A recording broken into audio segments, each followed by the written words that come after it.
What are the challenges with brownfield development? Well, brownfield sites do have a lot of benefits due to their urban location. With that, you have all the local facilities and vital infrastructure such as drainage, electricity, roads, transport networks. They're already generally nearby and in place.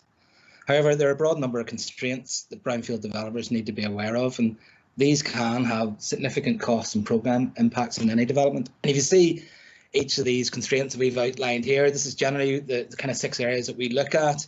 These need to be fully understood at pre-acquisition stage so the costs are allowed for in any development budget and risks are understood. And those 6 areas really cover around water, with flood risk, SUDS requirements, groundwater, then into historic environment, as are listed buildings and archaeology. And then ecology, where you have potential for protected species and invasive species. And I suppose the historic environment and ecology are 2 of the areas quite often where there can be significant programme delays in any development if they're not fully understood. But also aligned to that, some more traditional areas you've got to look at regarding buildings, demolition, structural issues, and then what you'd expect with most contaminated or brownfield sites, ground conditions regarding contamination, UXO, mining risk. So there's a huge amount of constraints that can derail any project.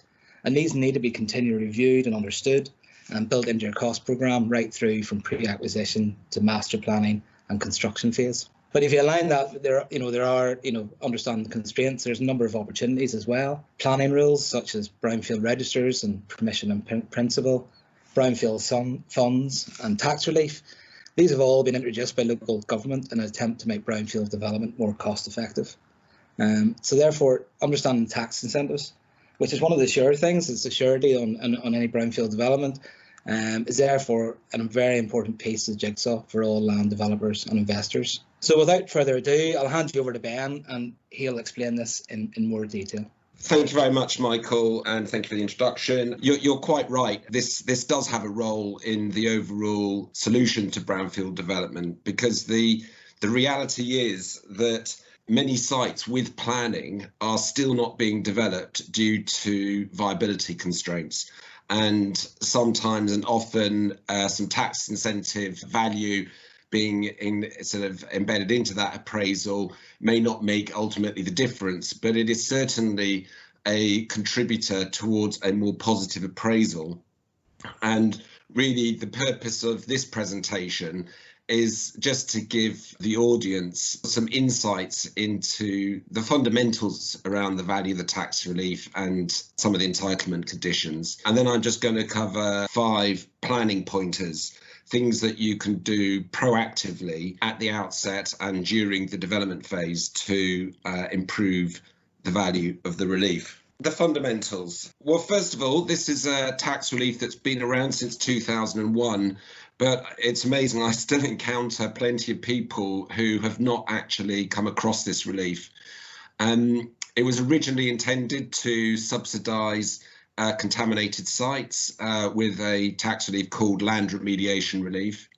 And then in 2009, there was a redraft of that legislation with some fundamental changes. The first one was the introduction of derelict land relief, which was an expanded amount of eligible costs on sites that are qualifying as a derelict site, and I'll cover that in a bit more detail later. The other thing was, as a result of a number of negotiations we had with HMRC regarding the eligibility of certain works, they actually changed the definition of land in a contaminated state to depart from the Part 2A type definition. So we've now got a slightly odd situation where contamination for the purposes of Part 2A type assessments and assessments of contaminated land generally is different to the definition of contaminated land for tax relief purposes. And that is significant in a couple of key areas, which again, I will cover. In terms of cash benefits, there are 2 things to be very clear about here. The actual cash value is dependent on the capacity within which the person doing the remediation is operating. So if they are operating as a developer and they are buying land and remediating it, building something on it and then selling it, the tax relief is worth 50% of any qualifying remediation works, and then the cash value of that tax relief is then multiplied by the corporation tax rate, which is currently 19%. So if you've got £1 million worth of qualifying expenditure, multiply it by 50%, that gives you £500,000 times 19%, gives you £95,000. So 9.5% of the remediation costs recovered, and that is claimed in the year that that remediated site is sold. Okay, so it's 50% land. It comes in the year of sale, and you've actually got 4 years within which to make a claim. Or flip it the other way, you can go back 4 years. So if, for example, you've got a December year end and the current year is obviously December 20, you can go back to 19, 18, 17, 16. You can go back and claim land remediation relief on any sites that have been sold since the 1st of January 2016. So highly valuable in terms of retrospective reviews. If, however, you are remediating a site with an intention of building an asset on there to hold as an investment, either to occupy yourself or to rent out and receive rental income, then that is capital expenditure in nature.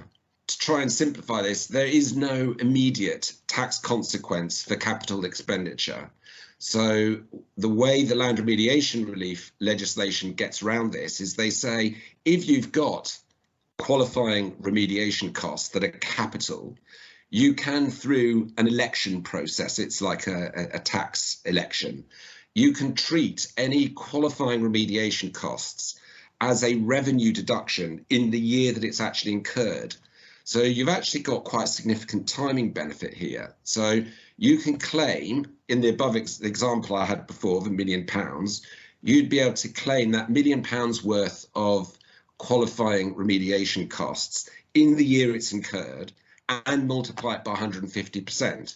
So you've gone from effectively a tax nothing, because capital expenditure has no relief, to 150% of the remediation works times the corporation tax rate, which is then obviously 3 times as much as it is for a developer. So I often refer to this as the sweet spot of tax legislation, because I'm not aware of any tax incentive for anything that is worth more than it is for land remediation relief on capital expenditure. So very good. 3 primary entitlement conditions you need to be aware of.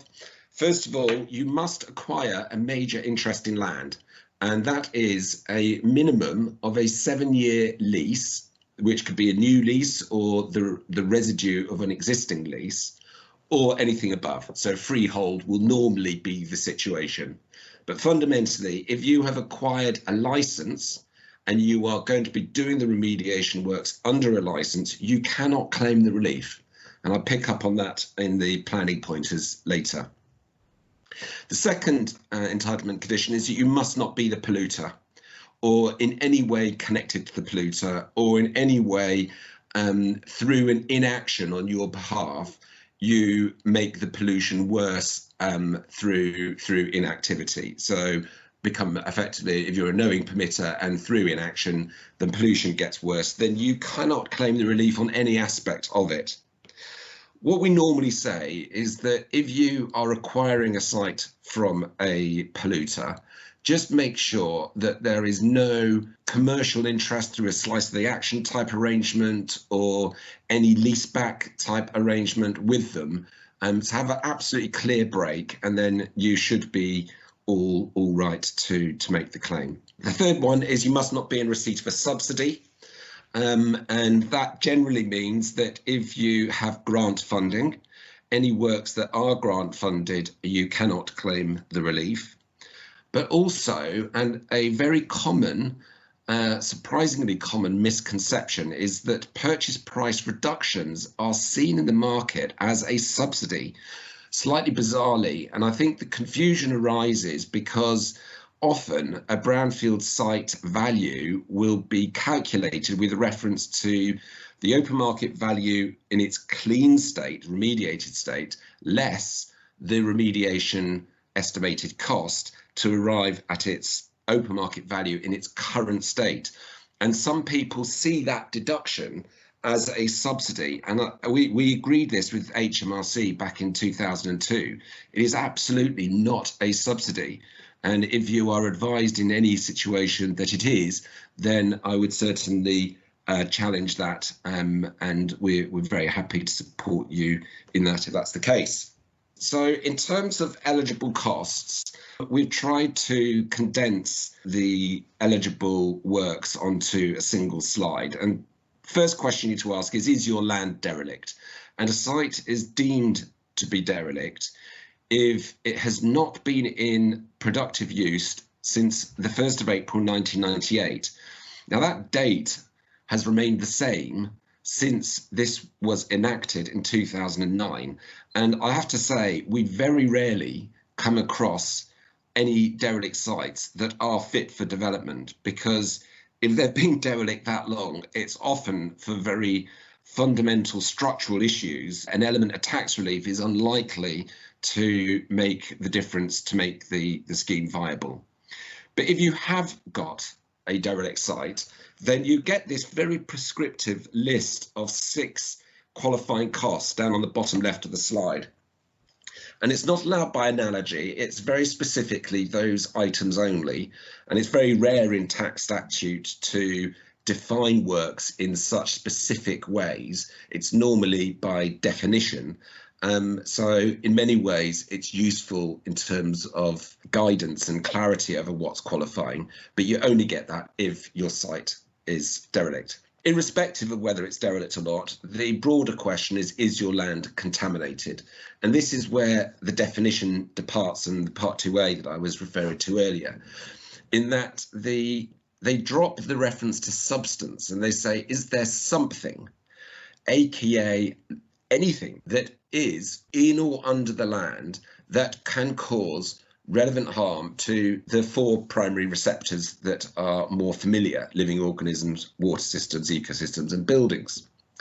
So the caveat they say to that is that something must be from an industrial activity. Now that's not industrial as in an end use of a building, it's anthropogenic. Any construction activity, any non-natural activity that's created the something to be there makes the land contaminated. Okay. However, they further say that if the harm is a result of the presence of air or water or decaying matter, then you are denied the relief. And that's key in 2 main areas. The air exclusion was to prevent mineshaft grouting costs from being eligible, and the water exclusion was there to disallow flood prevention costs, both of which were eligible for pre-2009 expenditure. So that was a significant reduction in the amount of the relief. And the key question you need to ask is, would you have carried out these works if that something was not in or under the land? And then if you do have a contaminated site, then it's anything to prevent, minimise, remedy or mitigate the effects of the harm being caused, and any assessments of the land, so site investigation costs and the like, to determine the remediation strategy. The only exception to the industrial activity is naturally occurring radon is allowable, and also the on-site treatment of Japanese knotweed, which is unfortunately blight for many sites. So hopefully that's a useful overview of the qualifying works. Just a couple of things, because in many cases people enter into joint ventures. You can have 2 types of joint ventures, typically a limited company where a new legal entity is formed, and that entity is subject to corporation tax in its own right, irrespective of the tax capacity or tax status of the shareholders. It is the limited company who makes the land remediation relief claim, and then the shareholders in that situation will get the benefit through the dividend distribution. And all the assessment, the requirement to acquire a major interest, the requirement not to be a polluter, are all assessed on the limited company. The only thing to watch out for is that if the polluter is one of the shareholders, if they have a controlling interest in that limited company, then the limited company is prevented from claiming the relief. So it's just something to bear in mind. The second and more common legal entity is a limited liability partnership, because it is tax transparent, which means that effectively the expenditure is incurred by the LLP, but any tax liabilities in association, related to the profits arriving from the development within the LLP, are assessed on each individual LLP member. Now, the LLP still is the one that needs to acquire the major interest in land, but then the ability to claim the relief is then assessed on each individual member. So if they're a non-taxpayer, such as a local authority or, Homes England or a pension fund or anyone who does not pay tax effectively, then they cannot claim the relief. In which case, if they are in joint venture with a taxpayer, then effectively the value of the relief is halved for the development as a whole. So if you look at the tax relief as a benefit for the project, then if you've got 50% of the owners in the project as non-eligible, then effectively the benefit for the project as a whole is halved, because only one member can benefit. So quickly, the 5 main planning pointers. The first one is, when you're buying land, if it's partly derelict and partly not derelict, then you should ring fence the derelict part from the non-derelict part and buy it in 2 land titles. Now, that seems, there will be additional fees, legal fees associated with that, and it depends on what the value of the relief is. But those list of 6 items are significant costs, and if you had a building on the site that's derelict and adjacent to it is a building that has been used since 1998, and you buy the site as a whole, then none of the site will be deemed to be derelict and you won't be able to claim the relief. Hence the suggestion to buy it under 2 land titles. And the second thing is, when you're entering into a development agreement, typically from a local authority or from Homes England, the common thing is for the public entity to retain the freehold for the duration of the works and only release it upon an agreed milestone, which is typically practical completion of the development and when the freehold passes on to the ultimate purchaser. Now, the key thing is, you need to understand what is the interim land interest that you hold for the duration of the development works.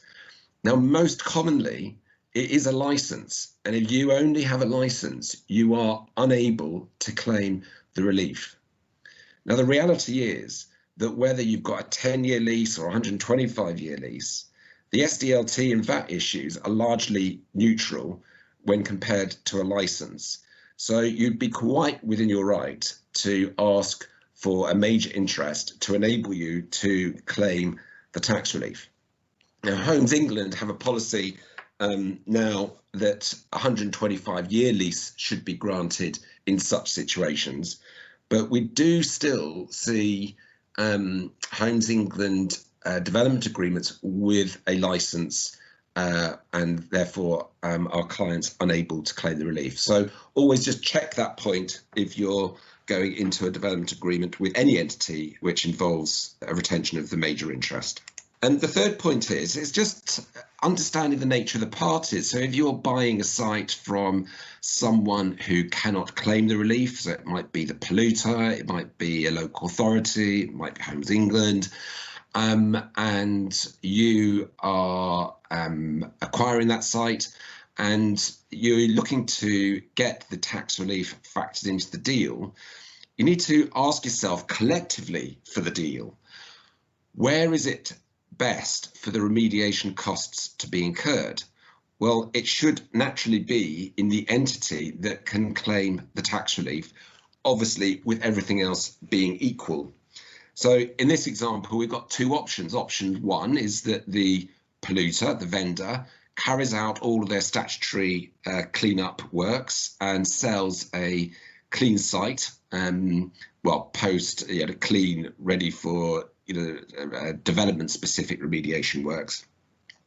And in that situation, no tax relief on those remediation works can be claimed because the polluter pays principle will prevent the polluter from claiming, and the purchaser, the retailer in this example, cannot claim the relief because they didn't incur the expenditure.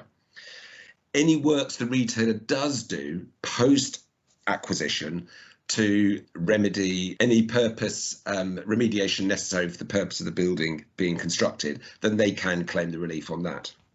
The option two is that the retailer actually acquires the site directly from the polluter prior to any works being carried out, and then they do the works themselves and they claim the tax relief. Now, because in this particular case, which is a real case, the retailer is obviously incurring capital expenditure, so they recovered 30% of the remediation costs by entering into an undertaking with the polluter that they would do all of the statutory cleanup works that the polluter was keen to do before the commencement of any development works. And then it was actually as a result of that tax relief that made the project viable and the deal went ahead. The fourth point is just on the apportionment of qualifying costs. It's really just a general principle that if you've got a qualifying and non-qualifying entity, then you can consider apportioning the costs, but in a biased way between the qualifying and non-qualifying person, so that the qualifying person incurs the expenditure on qualifying remediation works, and to make it equal back to the 50-50 joint venture, the non-qualifying entity puts in an equivalent amount of expenditure to non-qualifying works. And in effect, that doubles the amount of relief and makes sure that all of the tax relief gets factored into the deal. Similarly, with housing infrastructure funding and any other grant funding, it's looking to see whether there is a way of apportioning the grant towards non-qualifying remediation works. And remediation for grant funding is often a lot broader than remediation for tax relief. So there are plenty of examples we've seen where the grant covers both non-qualifying and qualifying remediation works. And by apportioning the grant towards the non-qualifying element, you effectively get the benefit of the grant and the tax relief. So those are those 5 planning pointers. Just to be aware that we're continuing to lobby both with the Environmental Industries Commission and Home Builders Federation to increase this tax relief, because as corporation tax rates have gone down, so has the effective cash benefit of the relief. So we're saying increase the relief. And there's a big push from government on getting small developers back active again and rebuilding that part of the sector, and smaller brownfield sites becoming viable. So we're suggesting an increase in the tax relief for small sites of less than 25 homes, and then a couple of changes to the scope as well. And then finally, just how we help. So generally we work with the project team very closely, often with the environmental consultant. So we've done a lot of work with WYG, where we work collaboratively on the preparation of the site investigation reports, just to make sure it's absolutely clear where the boundary is between qualifying and non-qualifying works, which is particularly important in relation to some of those abnormal costs I was referring to earlier. So that concludes the talk, but if there are any questions, I'm happy to take those.